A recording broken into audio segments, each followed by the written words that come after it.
নমস্কার বন্ধুরা, তোমরা সবাই কেমন আছো? আমি তো খুবই ভালো আছি। তোমাদের সামনে আরও একটি নতুন ভিডিও নিয়ে আমি চলে এসেছি।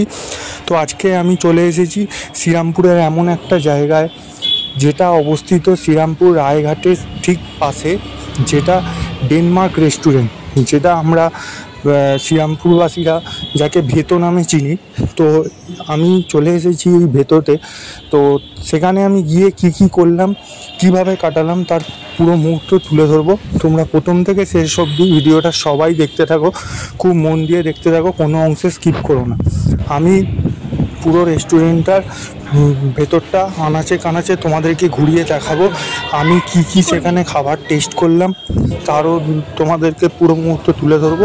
এখন দেখতে পাচ্ছ, তোমাদেরকে পুরো ভেতরের অ্যাম্বিয়েন্সটা দেখাচ্ছি। খুব সুন্দরভাবে সাজানো ভেতরের অ্যাম্বিয়েন্সটা, সত্যিই সুন্দর ডেকোরেশন করা। এখানে দেখতে পাচ্ছ আমি এখানে খাবারের অর্ডারের জন্য আমি ধরে আছি, এবার খাবার অর্ডার করব। তো আমি নিয়েছিলাম ফিশ টিক্কা। তো যেখানে 4 পিস থাকে, 4 পিসের দাম আমাদের পড়লো 395 টাকা। তো তোমরাও ট্রাই করতে পারো, বেশ ভালো খাবার, আমার তো খুবই ভালো লেগেছে। তো ভিডিওটা ভালো লেগে থাকলে অবশ্যই লাইক করো, কমেন্ট করো এবং চ্যানেলটি সাবস্ক্রাইব করে দিও। আবার অন্য কোনো ভিডিও নিয়ে দেখা হবে। টাটা।